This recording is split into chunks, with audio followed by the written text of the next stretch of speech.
প্রিয় উপস্থিতি, আমাদের পাশে যে বিশাল বড় সুন্দর সাজানো, নাম কি? আওয়াজ দেন, সবাই বলেন। এটা হলো আমাদের আসল বাড়ি। এটা কি বাড়ি? আর আশেপাশে যত দালান কোঠা দেখতেছেন এই সবটুকুন নকল বাড়ি।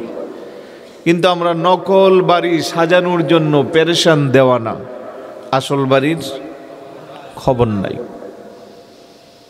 এই যে দুনিয়া, এত রং ঢং নিয়ে আমরা ব্যস্ত হয়ে গেলাম, চিরন্তন সত্য মৃত্যুকে ভুলে আনন্দ উল্লাসে বিভোর হয়ে গেলাম। অথচ আজকের এই মাহফিলে আছি, 15তম মাহফিল।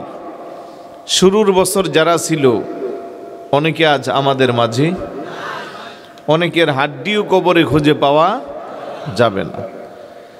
আগামী বছর মাহফিলটা হবে 16তম। যদি আল্লাহ বাছাইয়া রাখে হয়তো অনেকে থাকবো, কিন্তু অনেকের জন্য আজকের মাহফিলটা হয়তো শেষ মাহফিল। কোনো এক সময় 115তম মাহফিল হবে, সেই দিন বোধহয় আমাদের কাউকে খুঁজে পাওয়া। এটাই তো চিরন্তন সত্য, কথা বলেন ঠিক না? কিন্তু আমরা দুনিয়াটারে এতই চিরস্থায়ী মনে করছি যে এটাই আমার সব। ক্ষমতা, পাওয়ার, জনবল, শক্তি, ধন, সম্পদ, ইজ্জত সব কিছু আল্লাহর চেয়েও নিজেরা টেনে বেশি করার চেষ্টা চালাচ্ছি। জোরে বলি নাউজুবিল্লাহ। আল্লাহ বলেন, ওয়াজাআত সাকরাতুল মাউতি বিল হাক্কি যালিকা মা কুনতা মিনহু তাহিদ।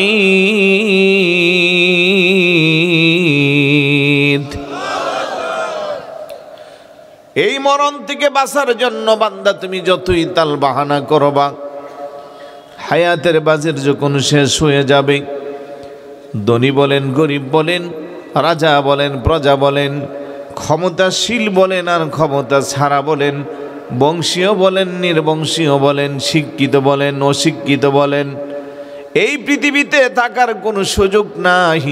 হায়াতের বাজের শেষ হইলে একটা কদমও পিছনের থেকে সামনে দেওয়া যায় না।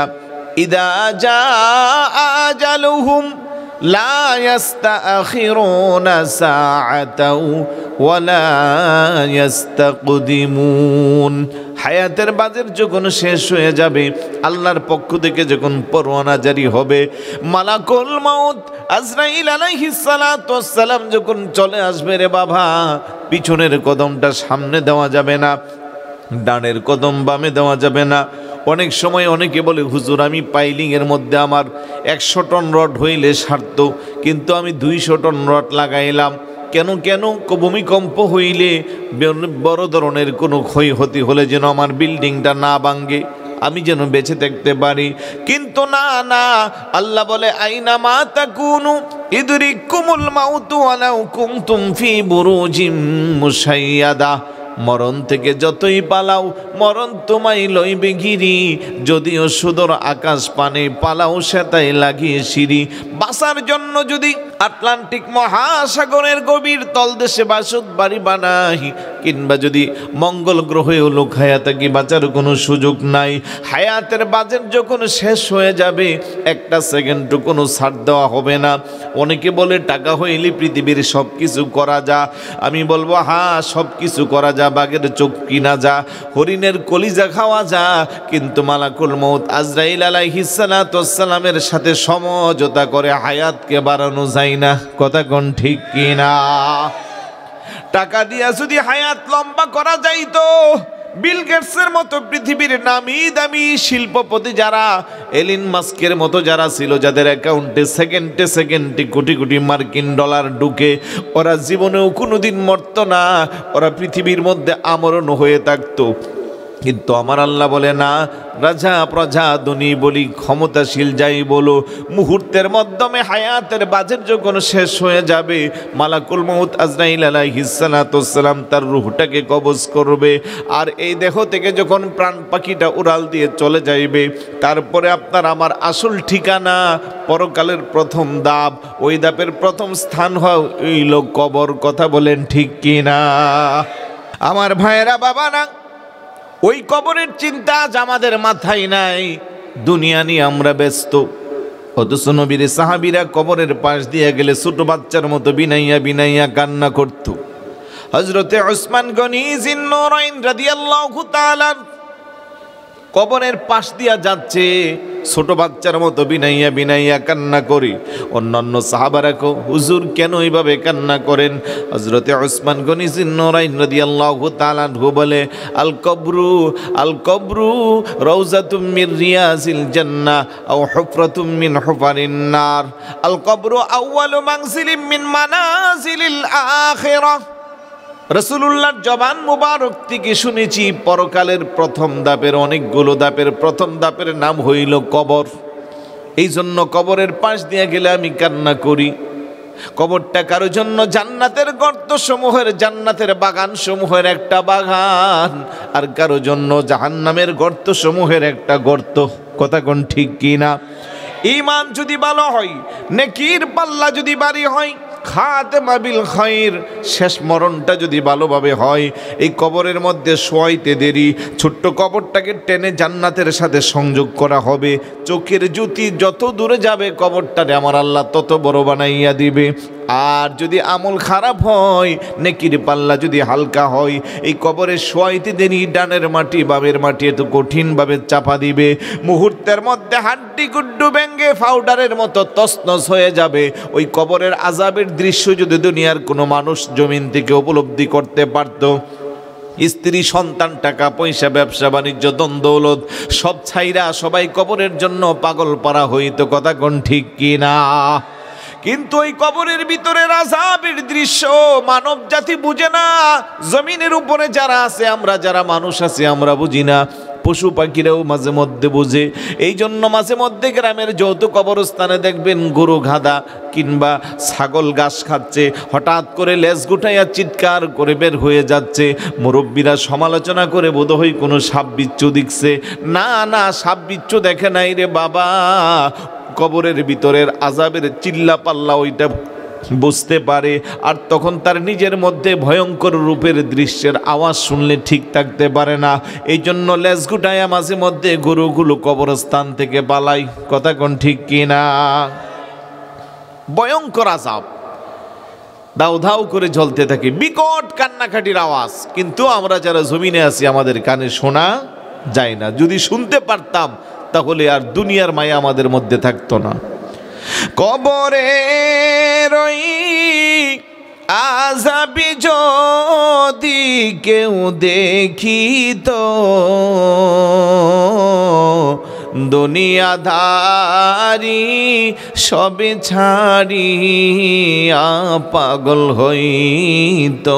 বলেন, দুনিয়াদারি সবে ছাড়িয়া পাগল হইত। দাদা গেল, দাদি গেল, অন্ধকারই কবরে কেহ নাহি আসলো ফিরে ভব সংসারে। বলেন, কেহ নাহি আসলো ফিরে ভব সংসারে। কথা বলেন ঠিক কিনা? ওই কবরের পাশ দিয়ে আমার যুবকরা হেঁটে যায়, কবরবাসীদের সম্মানে একটু সালাম দেওয়ার টাইম নাই। ওই কবরের পাশে দিয়ে আমার যুবক হেঁটে যায়, দাঁড়াইয়া 2 মিনিট জিয়ারত করার সময় নাই। ওই কবরের পাশে দিয়ে আমরা যাই, আপনজনদের কথা স্মরণ করে একবার সূরা ফাতিহা 3 বার সূরা ইখলাস পাঠ করে তাদের জন্য ইসালে সওয়াব করার সময় নাই। বরং ওই কবরের পাশে দিয়ে যাওয়ার সময় মাঝে মধ্যে ছেলেদের জবানে হিন্দি গান শোনা যায়। কথা কোন ঠিক কিনা? ওই কবর নিয়ে তামাশা করে, দাদার লাশ নানার লাশ কবরে শোয়া, উপর থেকে সেলফি ওঠা। আহারে যুবক, এই দুনিয়া আসল দুনিয়া না। রং রং ফুর্তি আনন্দ উল্লাস এতটাই তোমারে বেকুব বানাইলো, এতটাই তোমার কাণ্ড জ্ঞানহীন করলো, ওই কবরের মধ্যে যায়ও তুমি সেলফি মারো। তুমি একটি বারের জন্য চিন্তা করো না, আজকে যারে তুমি কবরে লাশ বলে শোয়াইলা, আগামীকাল এই সময় তুমিও লাশ হইতে পারো, আমিও লাশ হইতে পারি। কথা কোন ঠিক কিনা? দুনিয়াতে আসার সিরিয়াল আছে, যাওয়ার কোনো সিরিয়াল? একটু আওয়াজ দেন না। আছে? বাবার কাঁধে সন্তানের লাশ, ওঠে কি ওঠে না? বড় ভাইয়ের কাঁধে ছোট ভাইয়ের লাশ, ওঠে কি ওঠে না? টকবগে যৌবন দেখতে বড় ভালো লাগে, মায়াবী চেহারা, উঠতি বয়স। সকালবেলা বাসা থেকে বের হয়, সন্ধ্যাবেলা খবর পাওয়া যায় অমুক আর আমাদের মাঝে নাই। আছে না নাই? 1 বছর বাঁচার গ্যারান্টি আছে? 6 মাস, 1 মাস, 1 দিন, কতক্ষণ? 1 সেকেন্ডেরও? এটা বিশ্বাস করেননি? আওয়াজে বোঝা যায় সবাই করেন না। 1 সেকেন্ডের ভরসা যেখানে নাই, সেখানে কিসের এত বাহাদুরি, কিসের এত মেজাজ? ভালো কথাও আমরা ভালোভাবে বলতে পারি না, ছোট্ট একটা বিষয় নিয়ে যার তার উপরে শরীরে হাত বসায় দিই। আছে না নাই? আহা, চোখেরই পলকে তুমি হতে পারো লাশ, চিরতরে বন্ধ হবে তোমারই নিঃশ্বাস, হবে এলান তোমারই নাম মসজিদের মাইকে, বাড়িওয়ালা নাই রে বাড়ি, নাই রে দুনিয়াতে, বাড়িওয়ালা নাই রে বাড়ি। তোমার বয়ে থাকতো মানুষ ছিল বাহাদুরি, বাবনি হাওয়ায় ওরা তুমি যে রঙিন ঘুড়ি, সুতোই টান দিলে মালিক, সুতোই টান দিলে মালিক পারবে না থাকিতে, বাড়িওয়ালা নাই রে বাড়ি, নাই রে দুনিয়াতে, বাড়িওয়ালা নাই রে বাড়ি। 1 সেকেন্ডের ভরসা। বহু বক্তা মাহফিল শেষ করে বাড়ির উদ্দেশ্যে রওনা দেয়, বাড়িতে আর জিন্দা ফিরে না, লাশ হয়ে ফিরে। বহু শ্রোতা মাহফিল শেষ করে মোনাজাত দিয়া তবারুকের পুটলা টানিয়া বাড়ির উদ্দেশ্যে রওনা দেয়, বাড়ি পর্যন্ত পৌঁছতে পারে না। হাজার হাজার দৃষ্টান্ত আছে না নাই? কিন্তু কেন আমরা বুঝি না? নবীর সাহাবী যারা ছিল, এত তাকওয়া, এত আমল, এত পরহেজগার, দুনিয়া থেকে তারা জান্নাতের সার্টিফিকেট প্রাপ্ত। যাদের প্রতি আল্লাহ খুশি, আল্লাহও যাদের প্রতি খুশি, তারাও আল্লাহর প্রতি খুশি। এত পাক্কা ইমানদার, পাক্কা আমলদার, তারপরেও তারা কবরের পাশ দিয়া গেলে কান্না করত। কথা কোন ঠিক কিনা? মরণের কথা স্মরণ হইলে বিনাইয়া বিনাইয়া কান্না করত। নবী প্রেমিক সাহাবী হযরতে খাব্বাব রাদিয়াল্লাহু তাআলা, ওমর ইবনুল খাত্তাব রাদিয়াল্লাহু তাআলা আনহুর শাসন আমলে হযরতে ওমর রাদিয়াল্লাহু তাআলা আনহুর দরবারে গেল, বিনয়ের সাথে চোখের পানি ছেড়ে কান্না করি, আমিরুল মুমিনিন, জানি না আজকে যদি আমি মারা যাই, কালকে আমার ঠিকানা কোথায় হবে? আল্লাহু আকবার বলবেন না? এরকম আমরাও বলি না মাঝে মধ্যে। বয়স যখন বাড়ে তখন একটু স্বাভাবিক মানুষের কবরের কথা বেশি স্মরণ হয়। যৌবনকালে শয়তানের অসহায় পড়ে আমরা এগুলো মনেই রাখি না। কিছু কিছু বাড়িতে মুরব্বী আছে দেখবেন, শেষ রাইতে উইট্টা উইট্টা মনের মতো করে নিজের আনন্দে কবরের কথা স্মৃতিচারণ করে বিভিন্ন কথা বলে, ঠিক না? কিন্তু ওই সময়ের চেয়ে যৌবনকালের ইবাদত আল্লাহর কাছে বেশি মর্যাদাশীল। ওই সাহাবী, জানি না আমার ঠিকানা জান্নাত হবে না জাহান্নাম হবে, মরণটা ভালো হবে না খারাপ হবে। গভীর মনোযোগ আমার ভাইয়েরা, হযরতে ওমর রাদিয়াল্লাহু তাআলা আনহু তাকাইয়া দেখি খাব্বাব রাদিয়াল্লাহু তাআলা আনহুর জিহ্বাটার মধ্যে ছিদ্র দেখা যায়। আল্লাহু আকবার বলবেন না? ডাক দা বলে, রে ভাই খাব্বাব, তোর জিহ্বার মধ্যে ছিদ্র দেখা যায়, রহস্যটা কি? ডাক কই আমিরুল মুমিনিন, আপনি কি শুধু আমার জিহ্বার ছিদ্র দেখলেন আর কিছু দেখতেন না? কি দেখাইতে চাস? আস্তে করে জামাটা খুইলা পিঠটার আলগি দিয়া হযরতে ওমর রাদিয়াল্লাহু তাআলা আনহুর দিকে দিল। হযরতে ওমর রাদিয়াল্লাহু তাআলা আনহু ডাক করে, ভাই খাব্বাব, তোর পিঠের মধ্যে তো গোশত নাই, কালো কালো কয়লার আগুনের পোড়ার দাগ দেখা যায়, রহস্যটা কি? আল্লাহু আকবার বলবেন না? চোখের পানি ছেড়ে ডাক আমিরুল মুমিনিন, ইসলামের প্রথম যুগে আমি যখন কালমা পড়ে মুসলমান হয়েছি, নবীকে মোহাব্বত করে আমি নবীর প্রতি যখন কালমা পড়ে মুসলমান হয়েছিলাম, মক্কার কাফের মুশরিক বেঈমানেরা আমার উপরে অত্যাচার শুরু করে দিল। অত্যাচারের স্টিম রোলার চালালো, হাত পা চারটার মধ্যে রশি দিয়া বাইদা মরুভূমির উত্তপ্ত বালির মধ্যে আমারে শোয়া রাখত। শুধু তাই না, কয়লার মধ্যে আগুন দিয়া ওই আগুনের মধ্যে আমারে বিছাইয়া হাত পা চারটা দিয়া রশি দিয়া বাঁধত, আর আমার বুকের মধ্যে বিশাল বড় পাথর দিয়া দিয়া চাপা দিত। কয়লার আগুনের হিটে আমার পিঠের গোশতগুলো মোমের মতো গলে গলে যাইত, আগুনের তাগি আমার হাড্ডিতে লাগতো, আর বলতো, রে খাব্বাব, এখনো সময় আছে, তাড়াতাড়ি ইসলাম থেকে দূরে সরে যা, নবীর মোহাব্বত থেকে নিজের দূরে সরা। এইভাবে তারা আমারে অত্যাচার করত। একটা সময় তারা মনে মনে ভাবত, আমি যখন নড়াচড়া করি না, আমার পিঠের গোশত যখন পুইরা মোমের মতো গলে গেল, বুকের উপরে বিশাল বড় পাথর, মনে মনে ভাবত সে আর বেঁচে নাই, যাওয়ার সময় আবার আমার শ্বাস নিঃশ্বাস আছে কিনা।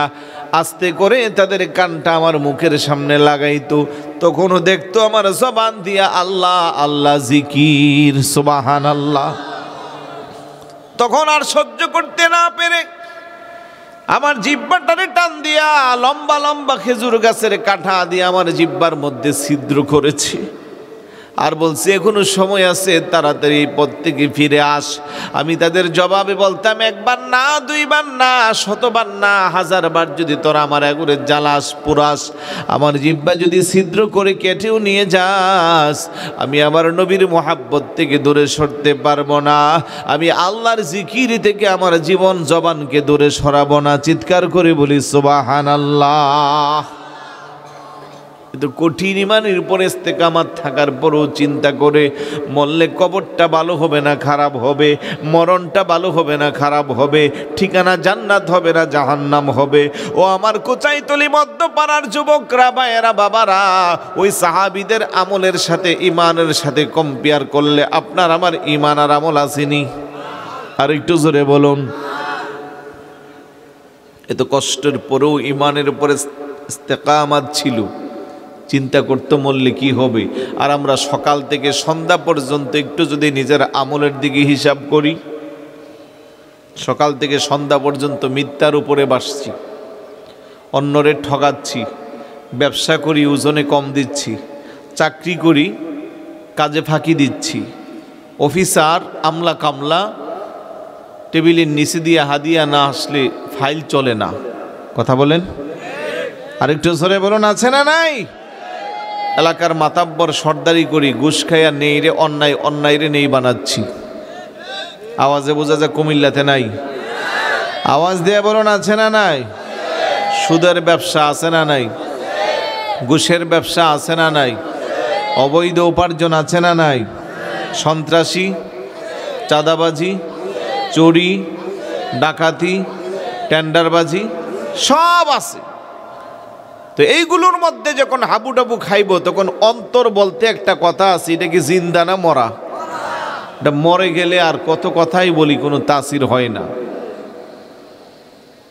আগে মাহফিল কম হইতো, মানুষের মধ্যে তাসির বেশি হইতো, ঠিক না? পুরো এলাকায় দিয়া দেখা যেত দুই একটা মাহফিল হইতো। মানুষরা ছিল হালাল উপার্জন খাইতো, তাদের দিলটা নরম ছিল, তারা মাহফিলে বসলে ওলামায়ে কেরামের কথাগুলো তাদের কাছে বুলেটের মতো কাজ করত। এখন পরিবর্তন নাই, কারণ আমরা যারা ওলামায়ে কেরাম আছি আমাদের খুলুসিয়ত নাই। আপনারা যারা শ্রোতা আছেন আপনাদেরও খুলুসিয়ত, ইন্তেজামিয়া কমিটিরও খুলুসিয়ত নাই। এই তিন জায়গা সমাধান না হইলে আমাদের মধ্যে তেমন পরিবর্তন আশা করা যায় না। খারাপ লাগতেছে? কয় জায়গা বলছি? আমরা আসিনি, না থাকলে তো আবার আপনারা ফতুয়া দিবেন, এই জন্য আমরাও আছি। প্রথমে আমাদের দোষটা বলি, আমরা কোথাও গেলে আগে খবর নেই এলাকার কি অবস্থা, কোন ধরনের মাহফিল করলে আগামী বছর দাওয়াত নিশ্চিত হবে, একটা দাওয়াত থেকে আরো কয়েকটা দাওয়াত পাওয়া যাবে কিনা, কোরআন হাদিস এক পাশে রেখে রং ঢং আমোদ ফুর্তি কিচ্ছা কাহিনী যে যা পারি ভাইরালের ধান্দা, পুরা মাঠ যেন গরম থাকে, আমরা আমাদের সেই পথকে বেছে নেই। কথা বলেন ঠিক কিনা? ইল্লা মাশাআল্লাহ কিছু কিছু আলেম আছে যারা খুলুসিয়ত নিয়ে কথা বলে। আল্লাহ যেন প্রত্যেক আলেমকে খুলুসিয়তের সাথে ময়দানে খেদমত করার তৌফিক দান করে, বলুন আমিন। ইন্তেজামিয়া কমিটি যারা, তারা চিন্তা করে কোন বক্তারা দাওয়াত দিলে মানুষ বেশি হবে। পরের দিন সকালে আলোচনা হবে, ওদের মাহফিলে মুখ হুজুর ছিল, মানুষ হাজার হাজার লাখ লাখ। কথা কোন ঠিক না? বলে কি বলে না? আর আপনারা যে শ্রোতা আছেন আপনারাও দেখেন কোন হুজুরের মাহফিলে গেলে রং ডং হাসি ঠাট্টা বেশি হয়। বিশ্বাস না হয় ইউটিউবে ঢুকেন, লেখা আছে অমুক হুজুরের শিরোনাম দিয়া লেখে, হুজুরের আলোচনা শুনে হাসতে হাসতে যদি পেটে ব্যথা না হই এমবি ফেরত। এরকম শিরোনামের ওয়াজও আছে না নাই? আরেকটু জোরে বলুন। হুজুরের আলোচনা শুনতে শুনতে বিশ্বাস করেন মসজিদে মুসল্লি প্রস্রাব সহ করে দিছে।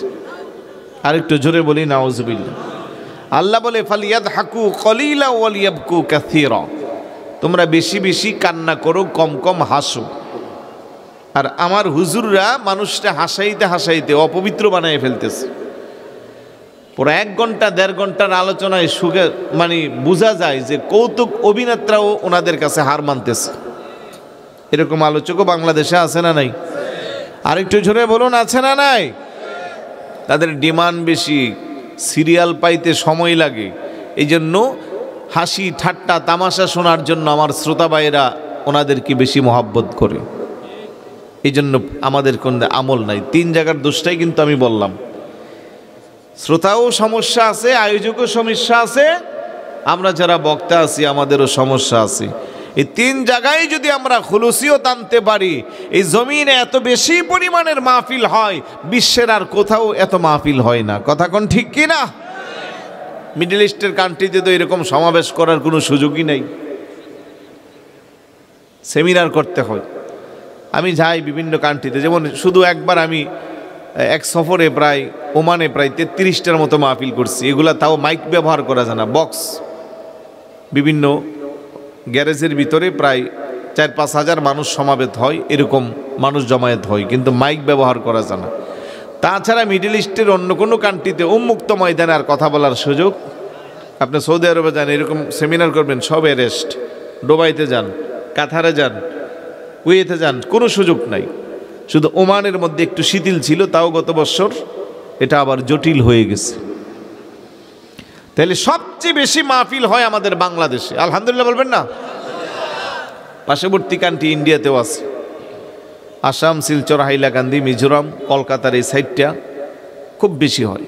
তাছাড়া এত মাহফিল আর পৃথিবীর কোথাও হয় না। কিন্তু যেই পরিমাণের মাহফিল হয় মসজিদগুলোতে, মুসল্লি যদি সেই পরিমাণের হইতো, মসজিদ বোধ হয় এমনিতেই তো বাংলাদেশকে মসজিদের শহর বলা হয়, রাজধানী ঢাকারে মসজিদের শহর বলে। আমাদেরও এক মসজিদ থেকে তেলাওয়াত করলে আরেক মসজিদ থেকে শোনা যায়, এরকম মসজিদও আছে। কিন্তু দুঃখের বিষয় কি নাই? মুসল্লি নাই। খারাপ লাগতেছে আপনাদের? কিছু কথা তো বলতেই হয়, মনে কষ্ট নিলে তো কিছু করার নাই, এগুলো তো চিরন্তন সত্য কথা। তাহলে এই আলোচনায় যদি আমাদের তাসির হইতো, আমাদের মসজিদে মুসল্লি সমাগম বাড়তো না কমতো? আল্লাহ যেন বোঝার তৌফিক দান করে। আরেকটু জোরে বলুন। আমার ভাইয়েরা, বাবারা, এই জন্য আল্লাহর নবী 1000 বছর পূর্বে বলে গেছেন, সায়াতি আলা উম্মতি জামানুন ইউহিব্বুনাল খামসা ওয়া ইয়ানসাউনাল খামসা। ইউহিব্বুনাল হায়াত ওয়া ইয়ানসাউনাল মাউত, ইউহিব্বুনাদ দুনিয়া ওয়া ইয়ানসাউনাল আখিরা, ইউহিব্বুনাল কুসুর ওয়া ইয়ানসাউনাল কুবুর, ইউহিব্বুনাল মাল ওয়া ইয়ানসাউনাল হিসাব, ইউহিব্বুনাল মাখলুক ওয়া ইয়ানসাউনাল খালিক। চিৎকার করে বলি সুবহানাল্লাহ। আল্লাহর নবী বলে সায়াতি আলা উম্মতি জামানুন, অচিরে এমন একটা সময় আসবে ইউহিব্বুনাল খামসা ওয়া ইয়ানসাউনাল খামসা, আমার উম্মতগুলো পাঁচটা জিনিসকে ভালোবাসবে আর পাঁচটা জিনিসকে ভুলে যাইবে। ইউহিব্বুনাল হায়াত ওয়া ইয়ানসাউনাল মাউত, তারা হায়াতকে ভালোবাসবে, মরণের কথা ভুলে যাইবে। কথা কোন ঠিক কি না? এই সময় এখন আমাদের চলতেছে, কার চেয়ে কার হায়াতকে লম্বা করা যায়। যত জটিল কঠিল রোগ হোক না কেন, সন্তান বলে আমার বাবাকে বাঁচান, প্রয়োজনে বিটা বাড়ি বিক্রি করব। সন্তানের জন্য বাবা বলে প্রয়োজনে ভিক্ষা করব, তারপরও আমার সন্তানকে বাঁচান। কথা কোন ঠিক না? কিন্তু নির্দিষ্ট সময়ের পরে বাঁচার কোনো সুযোগ, চিরন্তন সত্য মরণ, তারপরও আমরা বাঁচার যুদ্ধে দেওয়ানা। কিন্তু মৃত্যুর জন্য যদি প্রত্যেক দিন প্রস্তুতি নিতাম, আল্লাহ নবী বলে কেউ যদি দৈনিক 20 বার করে মরণের কথা স্মরণ করে, মরণের কল্পনা জল্পনা করে, আর যদি সে মারা যায়, আমার আল্লাহ তার শাহাদাতের মর্যাদা দান করে। সুবহানাল্লাহ। কয়বার? কিন্তু দৈনিক দূরের কথা, গত 1 বছরেও কি 20 বার মরণের কথা স্মরণ হয়েছে নি? বহু বান্দা আছেন বলে হুজুর আমার জীবনেই তো আমি 20 বার না, একবারও স্মরণ করছি না। আহা, আপনজন মারা গেলে একটু কান্নাকাটি করি, লাশটারে কবরে শোয়া, একদিন যেতে না যেতে পরের দিন আবার আগের মতো শুরু হয়ে যায়। এই জন্য আমার নবী বলে বড় আফসোস লাগে আমার উম্মতগুলো দুনিয়ার হায়াতের জন্য দেওয়ানা, অথচ চিরন্তন সত্য মরণের কথা তারা ভুলে যাইবে। 2 নম্বরে ইউহিব্বুনাদ দুনিয়া ওয়া ইয়ানসাউনাল আখিরা, তারা দুনিয়াকে ভালোবাসবে, আখিরাতের কথা ভুলে যাইবে। আজকের মুসলমান এত দুনিয়া দুনিয়া করি, কিন্তু বিল্ডিংয়ের জায়গা বিল্ডিং পড়ে থাকবে, মার্কেটের জায়গা মার্কেট পড়ে থাকবে, শপিং মল জায়গায় পড়ে থাকবে, ব্যাংকের কোটি কোটি টাকা ব্যাংকে থাকবে। আমি আপনি যদি মারা যাই, অন্ধকার কবরে শোয়াইবে, সঙ্গে 10টা টাকাও দিবে না। যত দামি দামি ব্যক্তিত্ব হোক না কেন, সবচেয়ে কম দামি কাপড় মার্কিন কাপড় দিয়া কবরের মধ্যে রাখা হবে। কথা কোন ঠিক কি না? আর দুনিয়া মাজরাতুল আখিরা, দুনিয়া হইল আখিরাতের ক্ষেত্র স্বরূপ। জমিনের মধ্যে আমরা যখন চাষাবাস করি, ওই জমিনের মধ্যে বৃক্ষ রোপণ করে তার সেবা যত্ন করতে হয় কি হয় না? ধানের জমিতে পানি দিতে হয়, সার দিতে হয়, গোবর দিতে হয়, কীটনাশক জীবাণু মুক্ত করতে হয়, তারপরে যায় আশানুপাত ফল পাওয়া যায়। কিন্তু যদি জমিনের বীজগুলো রোপণ করে চলে আসলাম, মাসের পর মাস চলে গেল, ধান কাটার সময়ে ধান কাটতে গেলাম, ওই সময়ে জমিনে আগাছা ছাড়া কিছুই পাওয়া যাবে না, ফলাফল কিছুই থাকবে না। ঠিক ওই রকমভাবে 50, 60, 70, 80, 90, 100 বছরে হায়াত আল্লাহ পাক যা দিয়েছে, এটা হলো পরকালের জন্য দুনিয়ার ক্ষেত্র স্বরূপ। এই 50, 60, 70, 80 বছর যদি ভালো কিছু করতে পারি, পরকালের লম্বা সময়টা আমার আল্লাহ জান্নাত দিতে পারে কি পারে না?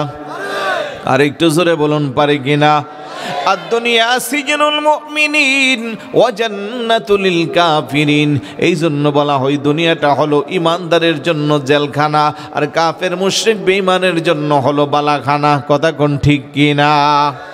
ইমানের পাল্লা যদি বাড়ি করতে চাই, এই জমিনের মধ্যে অল্প সময়ে যে যে পেশার মধ্যে আছি, সততার সাথে নিজের দায়িত্ব পালন করব, দৈনিক 5 ওয়াক্ত নামাজ আদায় করব, তাহলে ছোট্ট কবরটা আর ছোট্ট থাকবে না, অন্ধকার কবরটা অন্ধকার থাকবে না। নেক আমলের বদৌলতে আমার আল্লাহ অন্ধকার কবরকে আলোকিত করবে।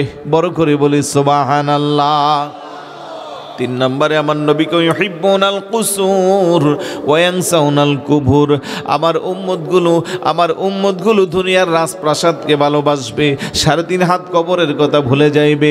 আজকের এই দিনে কুমিল্লা বলেন, ঢাকা বলেন, চট্টগ্রাম বলেন, বাংলাদেশ বলেন, এক একটা বাড়ির নকশা দেখলে মাঝে মধ্যে মাথা ঘোরায়। এত চমৎকার ডিজাইন, এত চমৎকার কারুকার্য, এত চমৎকার করে নির্মাণ করা হয়।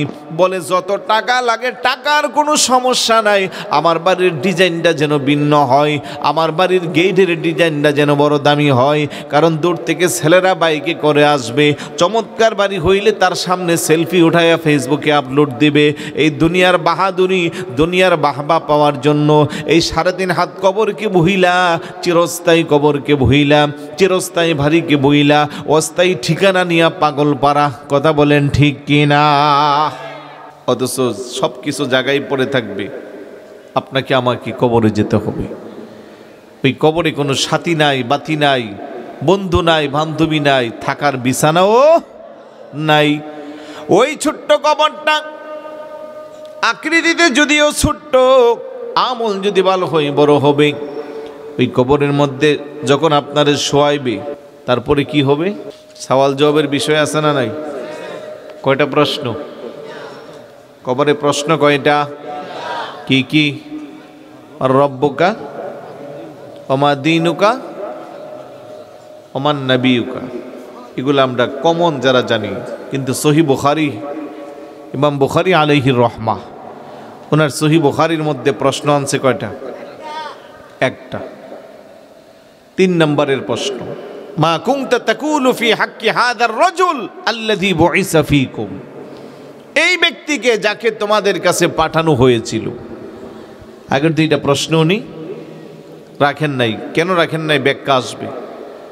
3 নম্বরও আমরা যেটা শর্ট ফর্ম বা সংক্ষিপ্ত বলি, জমান নবিয়ুকা, হাদিসের ভাষা, মা কুনতা তাকুলু ফি হাক্কি হাদার রাজুল আল্লাযী বুইসা ফীকুম, এই ব্যক্তিকে যাকে তোমাদের কাছে পাঠানো হয়েছিল। তার মানে এই ব্যক্তি, হাদা ইসমে ইশারা লিল করিব অল বাঈদ, এটা কাছের জন্য ব্যবহৃত হয়, দূরের জন্য ব্যবহৃত হয়। কিন্তু যখন বলা হয় এই ব্যক্তিকে, তার মানে কবরে আল্লাহর রাসূল আছে না নাই? আর একটু জোরে বলুন, আছে না নাই?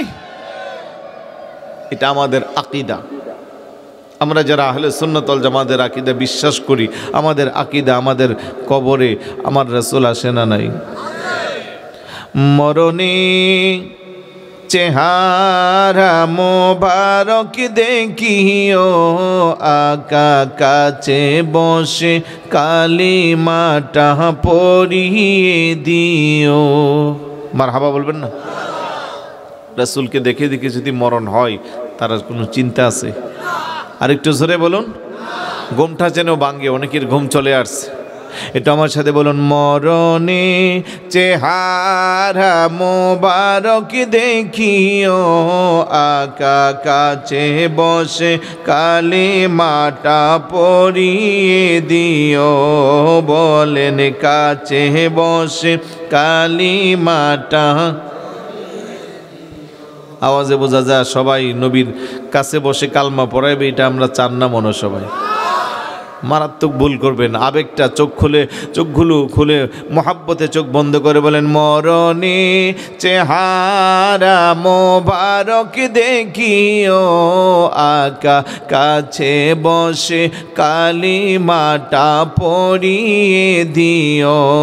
বলেন, কাছে বসে কালিমাটা,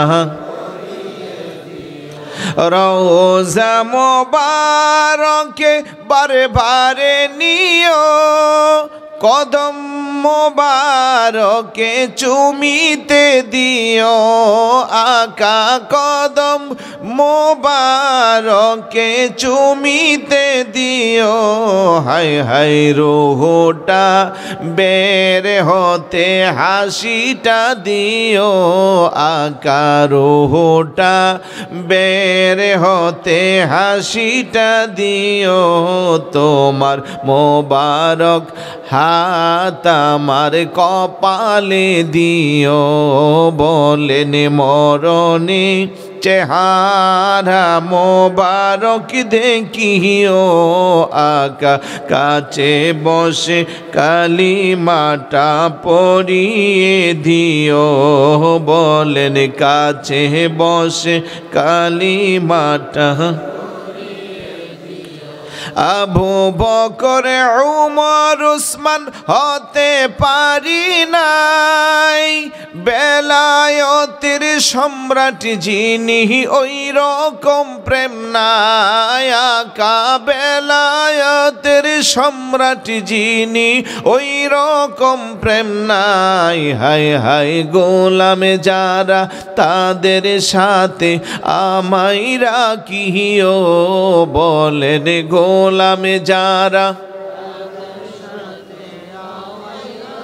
সবাই সবাই জবান খুলে হায় হায় গোলামে যারা তাদের সাথে আমায় রাখিও, আকা শেষ বিদায়ে মোবারকে হাতের পানি দিও, বলেন শেষ বিদায়ে মোবারকে হাতের পানি দিও। মরণে চেহারা মোবারক দেখিও, আকা কাছে বসে কালিমাটা পড়িয়ে দিও, বলেন কাছে বসে কালিমাটা।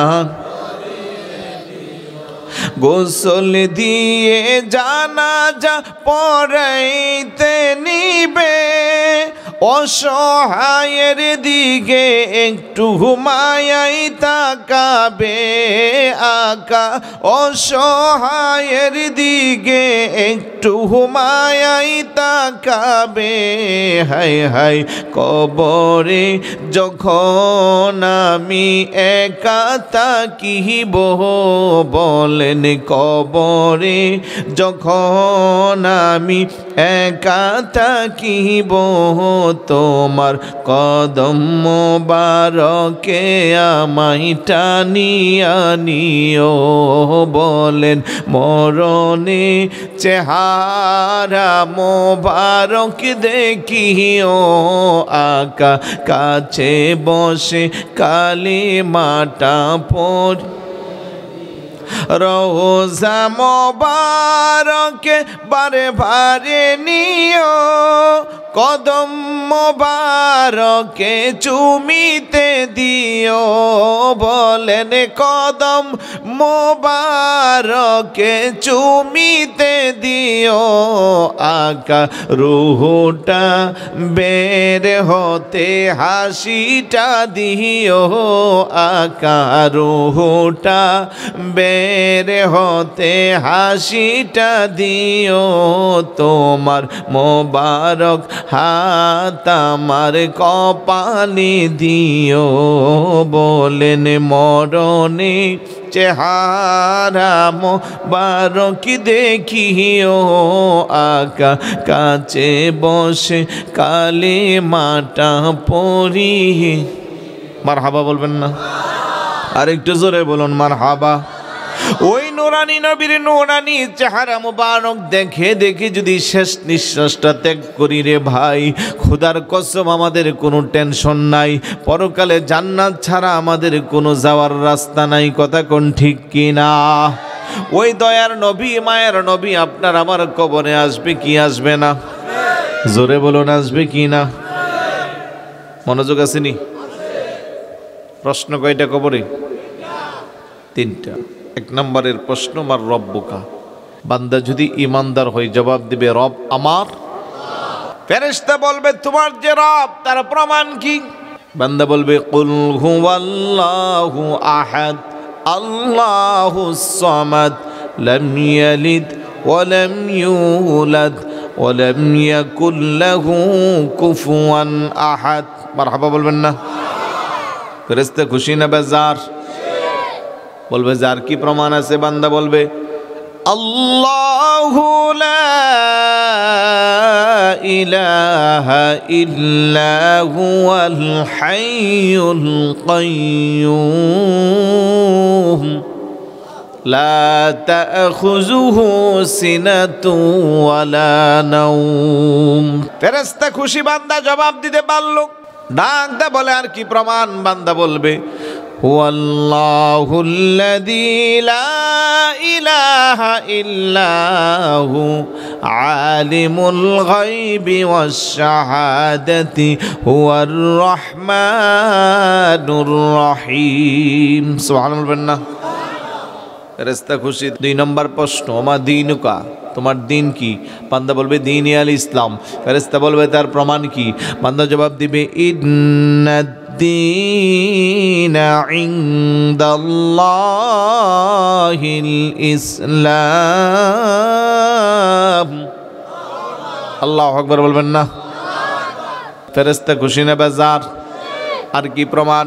বান্দা বলবে ওয়ামান ইয়াবতাগি গায়রাল ইসলামি দীনান ফালান ইউকবালা মিনহু ওয়া হুয়া ফিল আখিরাতি মিনাল খাসিরিন।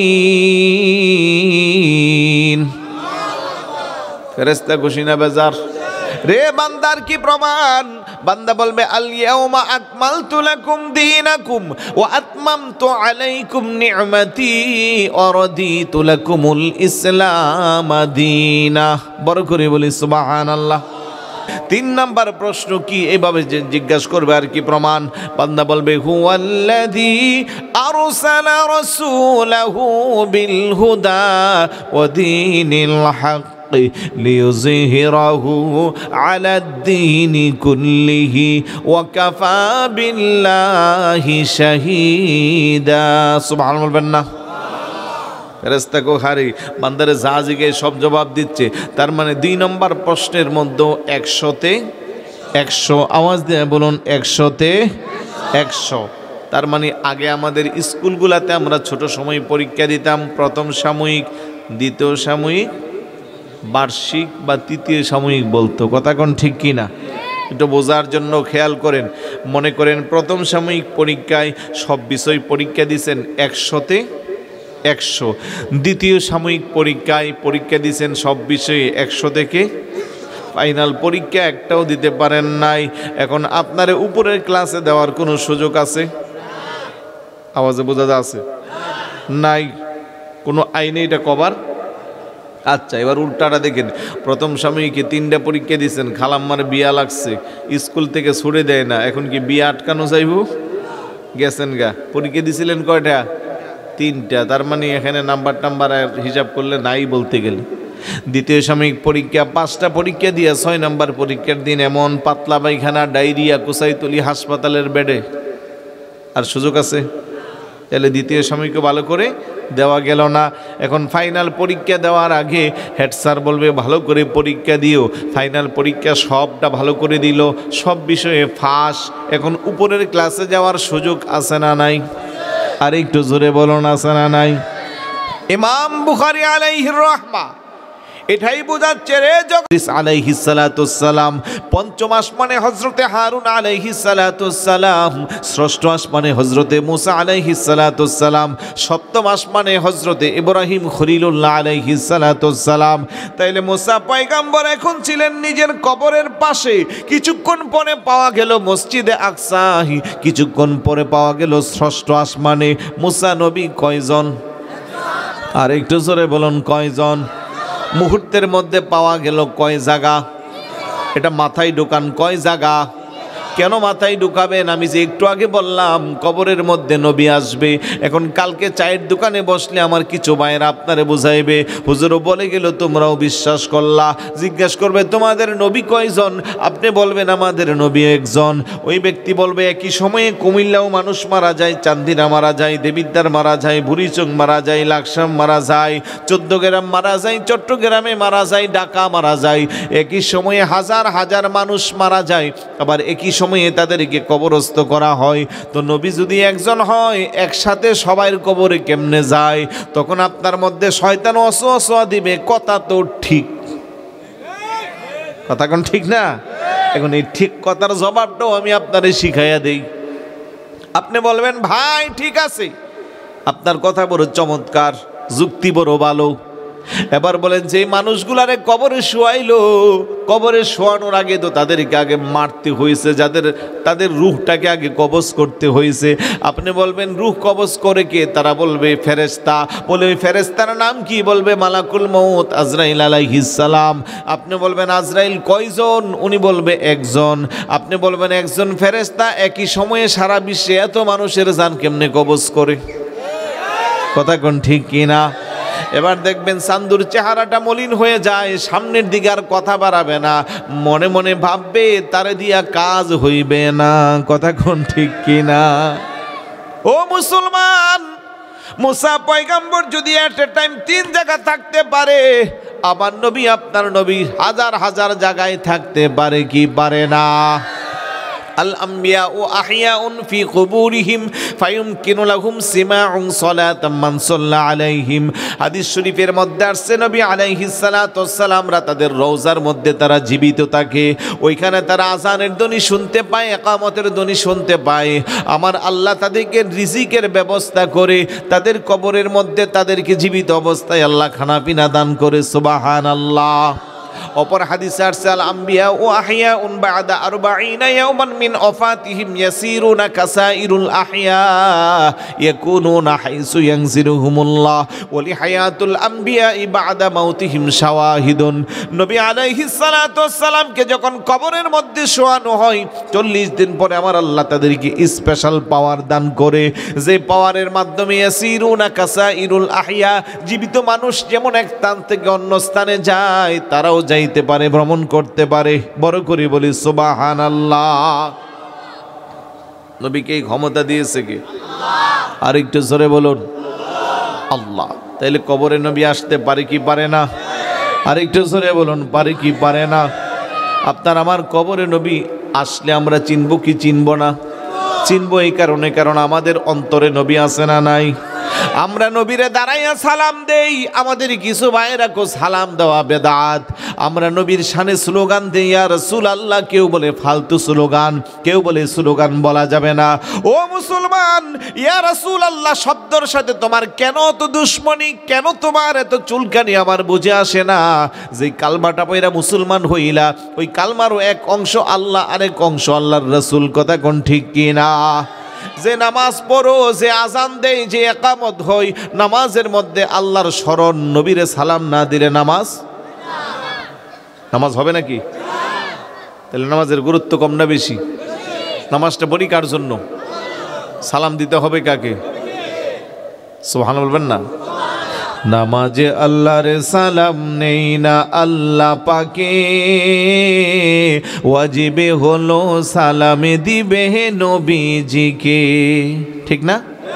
নমস্কার বলে নামাজে আল্লাহর সালাম নেই না আল্লাহ পাকে, ওয়াজিবে হলো সালামে দিবে নবীজিকে। ওই নবীকে ভালোবাসলে থাকিবি সুখে, ওই নবীকে ভালোবাসলে থাকিবি সুখে, সাদে মিটে না রওজা দেখে, রওজা দেখে, রওজা দেখে। বলেন সাদে মিটে না। কি উপমা দিব আমি আমার মুখে, সাদে মিটে না রওজা দেখে, রওজা দেখে, রওজা দেখে। মারহাবা বলবেন না?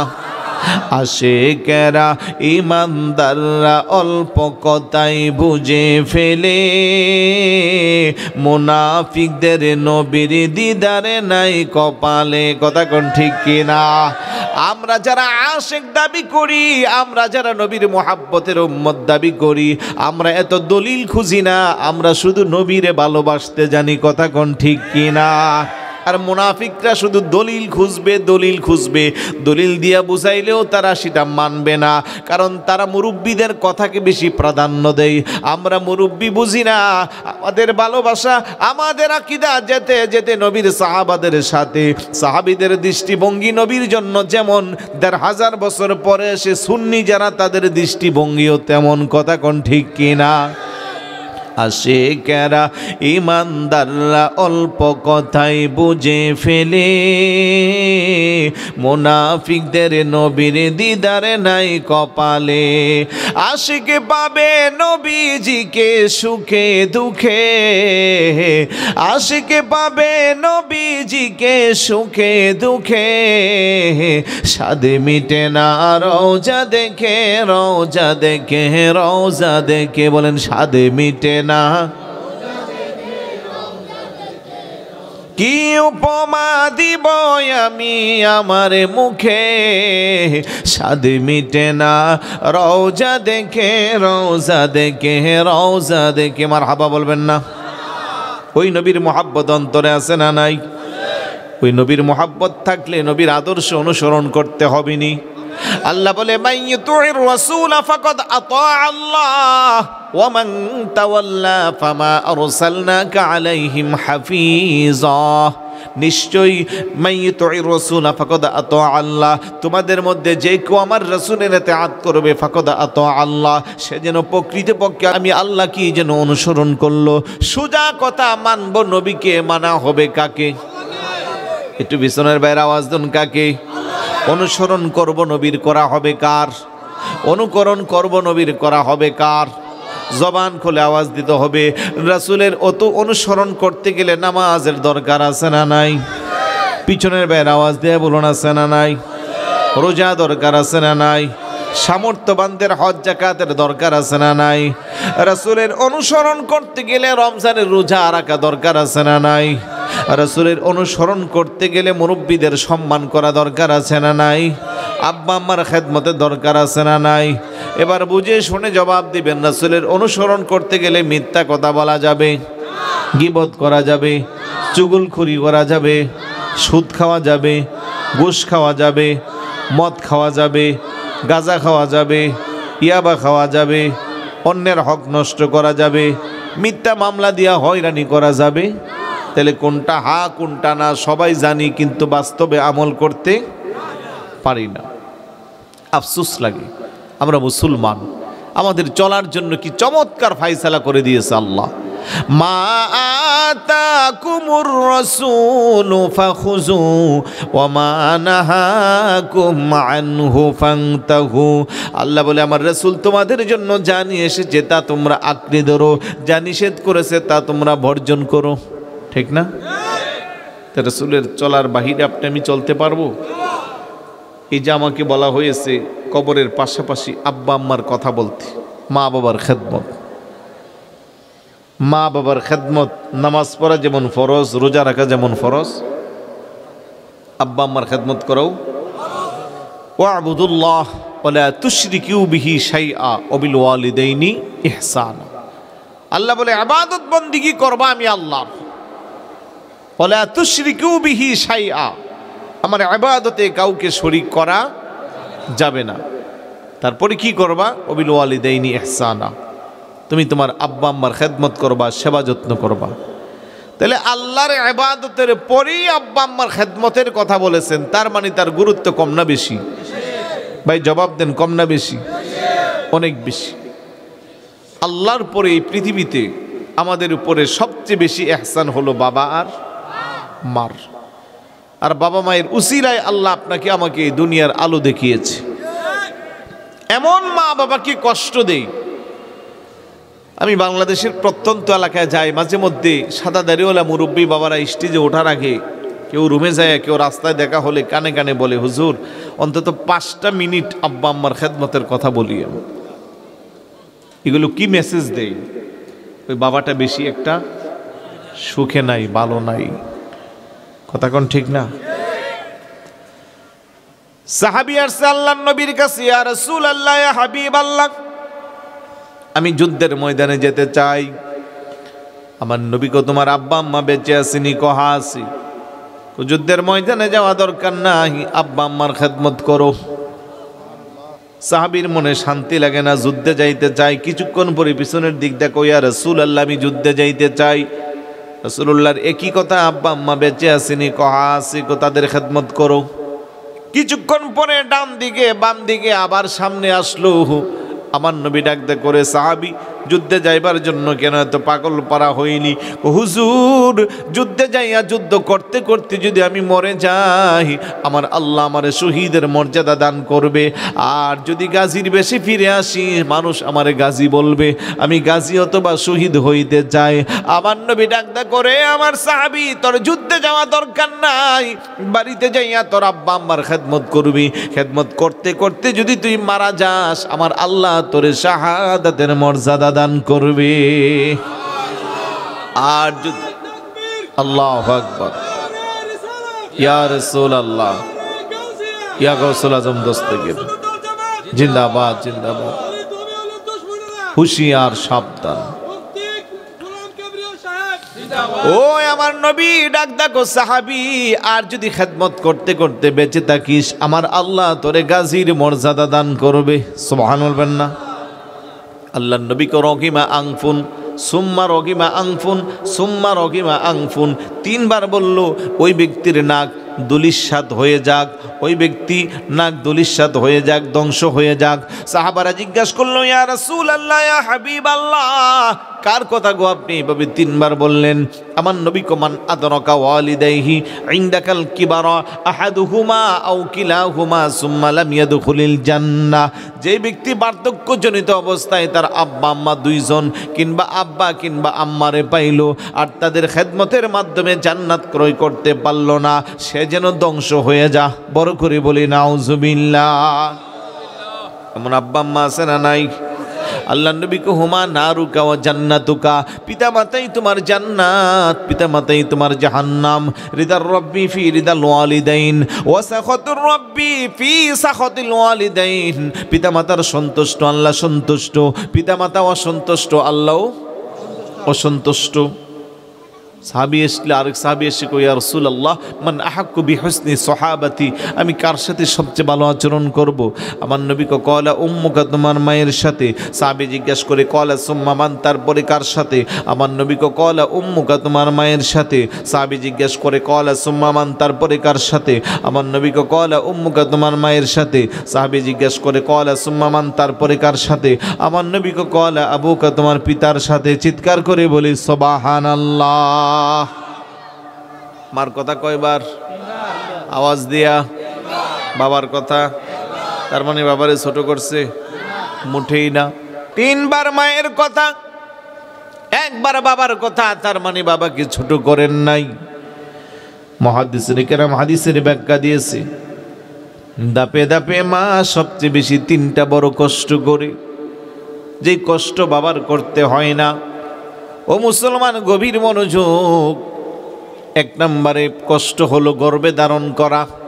আমি আপনি যখন আল্লাহর হুকুমে আম্মার জানের গর্ভে স্থান নিয়েছি, প্রথমে ছোট্ট একটা রক্ত, বীর্য থেকে রক্ত, গোস্তের টুকরা, ক্রমান্বয়ে 40 দিন পরে পরে আকৃতি পরিবর্তন, দীর্ঘ 4 মাসে একটা মানুষের আকৃতি, অঙ্গ প্রত্যঙ্গ, মার নালীর সাথে খাবারের সংযোগ, ওইখান থেকে বেড়ে উঠতে উঠতে 10 মাস 10 দিন কমবেশ সময়। কথা কোন ঠিক না? আল্লাহর হুকুমের শেষ সময়ে আমার আপনার মার পেটের আকৃতি স্বাভাবিক থেকে একটু বৃদ্ধি পায়, এটাই স্বাভাবিক। ওই সময়ে মা একা একা বসতে পারে না, উঠতে পারে না, অনেক কষ্ট হয়। প্রত্যেকটা কদম দেওয়ার আগে 1000 বার চেষ্টা করি। এই কদমটা 19-তে 20 হইলে অনাগত সন্তান অ্যাক্সিডেন্ট করবে। কথা কোন ঠিক না? এটা পৃথিবীর কেউ কারো জন্য করে না, একমাত্র সন্তানের জন্যই মা করে। আগে যৌথ পরিবার ছিল বেশিরভাগ, না? একসাথে 10-12 জনের রান্না হতো, 15-20 জন খাওয়া দাওয়া করতো। আমার আপনার মা যখন অসুস্থ হইতো শেষ সময়ের দিকে, মাঝে মধ্যে যৌথ পরিবারের মধ্যে খাবার দিলে গর্ভধারিণী মা 2-4টা লোকমা দিয়া প্লেটটারে রাইখা ওইটা যা। শাশুড়ি জিজ্ঞাসা করে কেন খাচ্ছ না? পরিবারের সদস্যরা জিজ্ঞাসা করে কেন খাচ্ছ না? মা জনম দরদি জবাব দেয়, আমার মুখে রুচি নাই, ভালো লাগে না। কিন্তু আসল কথা পৃথিবীর কেউ জানে না, জানে মা আর জানে আল্লাহ। সুবহানাল্লাহ। ও মুসলমান, কিভাবে সেই মার ঋণ শোধ করা যায়? পেটের মধ্যে ক্ষুধা চুনচুন করে, কিন্তু খাবার 2 লোকমা দিয়ে প্লেট রেখে চলে যা। তার কারণ কি জানুনি? তার কারণ হলো তুমি আমি সেই সময় আমার পেটের মধ্যে ঘন ঘন নড়াচড়া করতাম। মাঝে মধ্যে আমার কলিজার মধ্যে আঘাত মারলে চুনচুনায়া যখন বুকটা ব্যথা করে, মা জোরে চিল্লানো দিতে পারে না, কষ্ট করে ব্যথাটা সহ্য করে। কারণ চিল্লান দিলে জিজ্ঞাসা করবে কেন কান্না করছো, মা তখন জবাব দেবে কলিজায় আঘাত। আর মানুষ তখন বুঝবে এ আঘাত দুনিয়ার কেউ দেয় না, পেটের সন্তানই দিছে।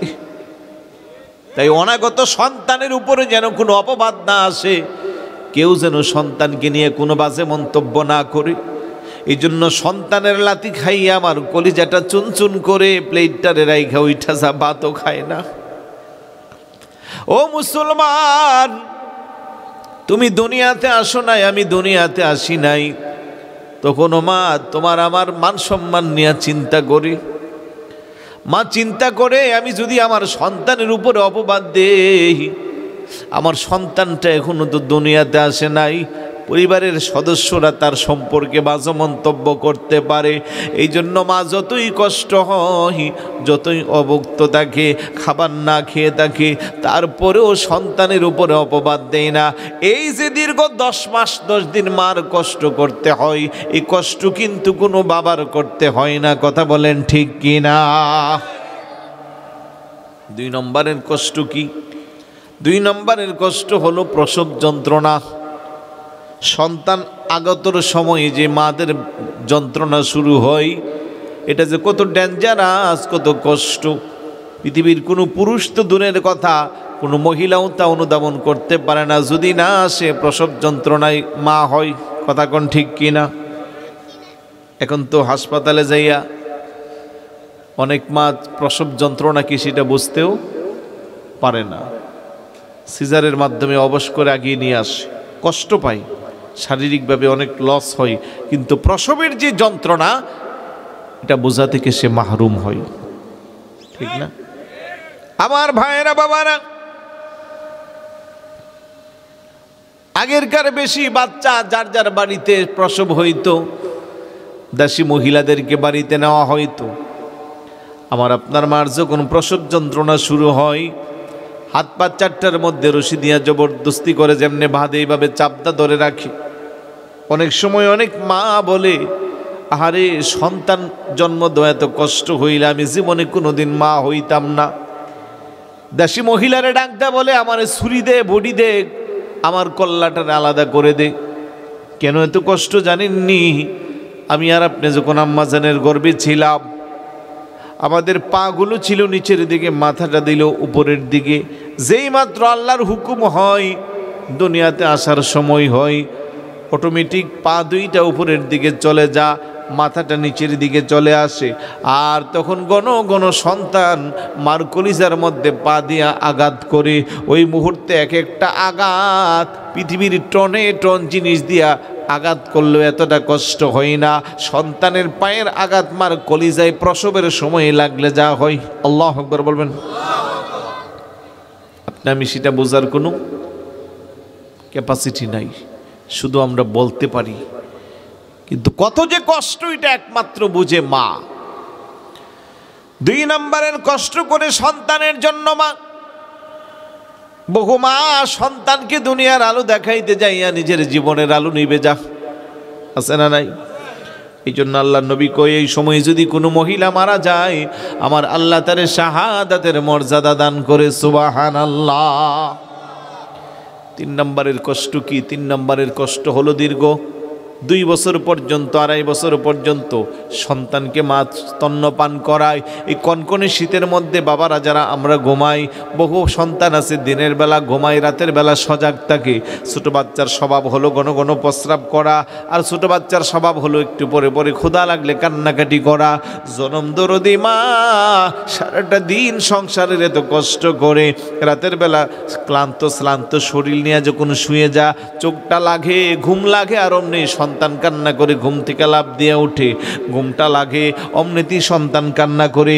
এইভাবে সন্তানের পিছনেই তার সারাটা রাত বের হয়ে যা। সন্তান ঘন ঘন প্রস্রাব করে, শুকনা কাপড়গুলো আর দেওয়ার বাকি নাই। মা চিন্তা করে আমার সন্তানকে ভিজা জায়গায় রাখা যাবে না, শেষ পর্যন্ত নিজের শাড়ির আঁচলটারে সন্তানের পিছনে বিছাইয়া দে। কথা কোন ঠিক কি না? এত কষ্ট করে যেই মা তোমার গর্ভে ধারণ করলো, এত কষ্ট করে যেই মা তোমার প্রসব যন্ত্রণা সহ্য করলো, এত কষ্ট করে যেই মা তোমার কোলে পিঠে করে মানুষ করলো, তুমি আজকে বড় হইয়া মারে কষ্ট দিলা, আজকে বড় হইয়া বাবারে কষ্ট দিলা। তোমার বাবাও কিন্তু তোমার জন্য কষ্ট কম করে না। বহু বাবা আছে জীবনে কোনো দিন ভালো কাপড় পরিধান করে না, বহু বাবা আছে জীবনে কোনো দিন ভালো খাবার খায় না। সকালবেলা পান্তা ভাত কাঁচা মরিচ পুরা দিয়া খেয়ে বের হইতো, সারাদিন খোদায় অনেক সময় কলেজা চঞ্চন করত। বাবা চিন্তা করতো, আমি যদি আমার স্বাদ মিটাই, আমি যদি খোদা নিবারণ করি, সন্তানের রিজিকে না জানে কমতি হয়ে যায় কিনা। বহু বাবা আছে রিক্সা চালা, ঠেলা গাড়ি চালা, ডেইলি লেবারগিরি করে, সন্তানকে বুঝতে দেয় না, সন্তানের কাছে নিজের দুঃখের কথা বলে না। সন্তান যখন যা চায়, একটা চাইলে তার ডাবল দেয়। আছে না নাই? আরেকটু জোরে বলুন, আছে না নাই?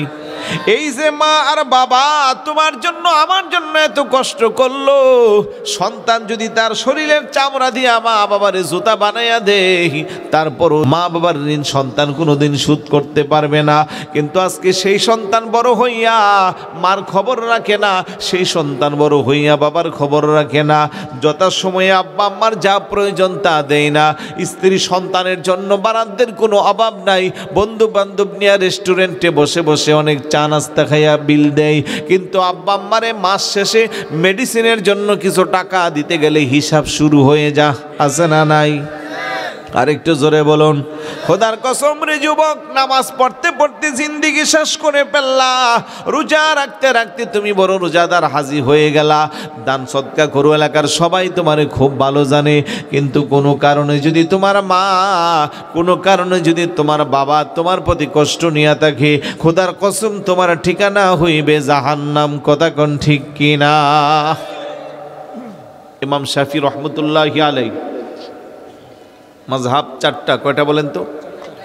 হানাফি, শাফি, মালিকি, হাম্বলি। শাফি মজহাবের যিনি ইমাম, ইমাম শাফি রহমতুল্লাহি আলাইহির জীবনী পড়লে দেখা যায় ওনার আব্বা ছোটোকালে মারা গেছে, ওনার আম্মা অনেক কষ্ট করে ওনারে মানুষ করছে। লেখাপড়া করার জন্য কাগজ কলম কিনে দিতে পারতো না, গরুর হাড্ডির মধ্যে কয়লা দিয়া লেখতো। আল্লাহু আকবার বলবেন না? মজহাবের ইমাম, সোজা কথা, কত বড় আলেম, লেখাপড়া করছে, গরুর হাড্ডির মধ্যে কয়লা দিয়া লেখছে। এগুলো শুনলে আমাদের বাচ্চারা হাসবে এখন, কারণ ওদের তো খাতা কলম পেন্সিল জাস্টা কোনো কিছুর অভাব নাই, কিন্তু লেখাপড়া নাই, সব গেছে এখন মোবাইলের ভিতরে। ছোট ছোট বাচ্চারা পর্যন্ত মোবাইল নিয়ে ঘন্টার পর ঘন্টা কার্টুন দেখে। কথা বলেন ঠিক না? মোবাইলটা টান দিলে মেজাজ দেখায় বাবার লাখ টাকার মোবাইল ডিল মেরে ভেঙে ফেলে, আসেনি? আর এগুলা পাংশনে তো বুঝে বুঝে আপনিও বুঝেন না। ইমাম শাফি রহমতুল্লাহি আলাইহির মা এত কষ্ট করে মানুষ করেছে, স্ত্রীত্ব বড় হয়েছে, প্রতিদিনের রাতের বেলার কাজ ছিল আম্মার কদমে যাইয়া চুমা দিয়ে চলে আসতো। সুবহানাল্লাহ বলবেন না? আম্মার কদমে কে কোন দিন চুমা দিছেন মনে আসেনি? আব্বার কদমে কখন চুমা দিছেন মনে আসেনি? চুমা দিবেন কেমনে? সালাম করলেই তো আপনার বেদাত বেদাত কইয়া দূরে সরাই রাখেন। কথা কোন ঠিক না? অথচ সিহাসিত্তার অন্যতম গ্রন্থ আবু দাউদ শরীফ দেখেন, বাবু কিবলাতার রিজলি ওয়াল ইয়াদ, হাত পা চুম্বনের অধ্যায় আছে আলাদা। মাথা নত করলেই শিরিক হয়ে যা। শিরিক আর বেদাত এই দুইটা ছাড়া আর কোনো উপায় নাই। শব্দই আছে মুখের মধ্যে শুধু সুইটা, শিরিক শিরিক, বেদাত বেদাত। বেদাত কাহাকে বলে? বেদাত কত প্রকার, কোন বেদাতরা হারাম বা নাজায়েজ বা এটা করা ঠিক না, ওইদিকে কোনো খোঁজ খবর নাই। খালি বেদাত বলে বলে স্লোগান দিয়া সহজ সরল মানুষের 12টা বাজাইতেছে। আরেকটা হইল শিরিক। আব্বা আম্মারে আপনি শুধু সালাম না, আব্বা আম্মার কদমে চুমা দেওয়ার কথা বলা হয়েছে হাদিস। তো চুমা দেওয়ার আরবি কি? বাবু কিবলাতার রিজলি ওয়াল ইয়াদ, হাত পা চুম্বনের অধ্যায়। ইমাম শাফি রহমতুল্লাহি আলাইহি যুগ শ্রেষ্ঠ আলেম, মাযহাবের প্রবর্তক, আম্মার কদমে যেয়ে চুমা দে। আরেকদিন আবেগে সামলাইতে পারে না, আম্মার কদমটারে জিব্বা দেয়া লেহন করতেছে, চাটতেছে। সুবহানাল্লাহ বলবেন না? আমার ঘুম ভেঙে গেছে। বেটা শাফি তুমি এটা কি করলা? কি করলাম? তুমি আমার জিব্বার মধ্যে, আমার কদমের মধ্যে তোমার জিব্বা দিয়া চাটতেছো। না, আমি আপনার কদমে চাটি নাই। সুবহানাল্লাহ বলবেন না? মা কয় কি, দজগজ দেখলাম তার জিব্বা দিয়ে আমার পায়ের মধ্যে চাটতেছে, আর সে বলে করে নাই। মা, আমি আপনার কদমের মধ্যে জিব্বা দিয়া চাটি নাই। আমি হাদিস শরীফের মধ্যে পড়েছি, আল জান্নাতু তাহতা আকদামিল উম্মাহাত, আমার কদম হইল জান্নাতের চৌকাঠ। বড় করে বলি সুবহানাল্লাহ। আমার কদমের নিচে জান্নাতের চৌকাঠ, আমি জান্নাতের চৌকাঠে চষতেছি। আল্লাহু আকবার। মা খুশি না বেজার? লাভ দিয়ে ওইটা তাহাজ্জুদের মুসল্লাটার মধ্যে সিজদায় পড়ে ডাক দিয়া আল্লাহ, আমার শাফিকে তুমি জগৎ বিখ্যাত আলেম বানাইয়া দাও। যতদিন পৃথিবী থাকবে ইমাম শাফির নাম থাকবে কি থাকবে না? আরেকটু জোরে বলুন, থাকবে কি না? মার দোয়া আল্লাহ কেমন করে দেখেন। বাইজিদ বুস্তামি রহমতুল্লাহি আলাইহির কথা আমরা অনেকেই জানি। মার দোয়া জগৎ বিখ্যাত, আল্লাহর ওলি হয়েছে। মুরব্বীরা জানেন, যুবকরা জানে না। খেয়াল করো, ছোট ছোট বাচ্চারা, মা রাতের বেলা ঘুম থেকে হঠাৎ করে আওয়াজ দিয়ে বলছে, বেটা বাইজিদ আমাকে এক গ্লাস পানি দাও। ঘরে পানি ছিল না, পাহাড়ি এলাকা, উনি কিন্তু বাংলাদেশের না, বুস্তাম শহরের। দূর থেকে পানি সংগ্রহ করে মার মাথার পাশে গ্লাস নিয়ে দাঁড়াই আছে। একবার মন চাই মারে ডাক দেয়, আরেকবার বলে আহারে আম্মা সারাদিন ক্লান্ত শ্রান্ত ঘুমাচ্ছে, ডাক দিলে ঘুমের ব্যাঘাত ঘটবে। আরেকবার নিজে টায়ার্ড, ঘুমে পড়ে যায়, চিন্তা করে গ্লাস রাইখে যদি চলে যায়, আম্মা যদি আরেকবার রাতের বেলা পানি চাই আর না দিতে পারি, আম্মা কষ্ট পাইলে আমার জীবনই বরবাদ। সুবহানাল্লাহ বলবেন না? এরকম চিন্তা করতে করতে রাত শেষের দিকে তাহাজ্জুদের সময় মা নামাজ পড়বে, উইটটা দেখতেছে বেটা বাইজিদ মার মাথার পাশে শিওরের পাশে গ্লাস নিয়ে দাঁড়াই আছে। ডাকদা বলে, বেটা ঘুমাস নাই? আম্মা আপনি পানি চাইছিলেন, কিন্তু পানি তো তৎক্ষণাৎ দিতে পারি নাই। পানি আনতে আনতে আপনি আবার ঘুমিয়েছিলেন, তাই আমি চিন্তাই করলাম যে কি করব। আমি যদি পানি না খাওয়া চলে যায়, আপনি আরেকবার ডাক দিলে মনে কষ্ট পাইবেন, আমার বাইজিদের জিন্দিগি সব শেষ হয়ে যাবে। তাই আমার কষ্ট হইল, আমি দাঁড়াইয়া আছি। মা খুশি না বেজার? খুশি না বেজার? তাহাজ্জুদের মুসল্লায় বসে আল্লাহর কাছে ফরিয়াদ করছে। আল্লাহর ওলি বাইজিদ বিরল ঘটনা, মায়ের সেবাই রেখে দিলেন উত্তম উপমা। ছেলের জন্য করেন দোয়া, মায়ে দুহাত তুলে। মা কেন এত দামি জানে না সকলে, জানতো যদি পড়তো দেখে কোরআন হাদিস খুলে। একটি হজের সওয়াব মিলে মাকে একবার দেখিলে, মা কেন এত দামি জানে না সকলে, জানতো যদি পড়তো দেখে কোরআন হাদিস। দুটি বছরে পান করালেন মায়ে বুকের দুধ, কুলে পিঠে নিয়ে আমায় দিলেন কত সুখ। সেই মাকে কষ্ট দিলে খোদার আরো সটলে, মা কেন এত দামি জানে না সকলে, জানতো যদি পড়তো দেখে কোরআন হাদিস খুলে। বর্ষা শীতে মায়ের কোলে মোতরতে করিলে, দুয়ে মুছে দিতেন আমায় কুসুমে গরমে জলে। সুবহানাল্লাহ বলবেন না? মাগের শীতে করতো গোসল কনকনে শীতি ভুলে, মা কেন এত দামি জানে না সকলে, জানতো যদি পড়তো দেখে কোরআন হাদিস খুলে। এরকম আব্বা আম্মা যাদের বেঁচে আছে আর কষ্ট দেওয়া যাবে?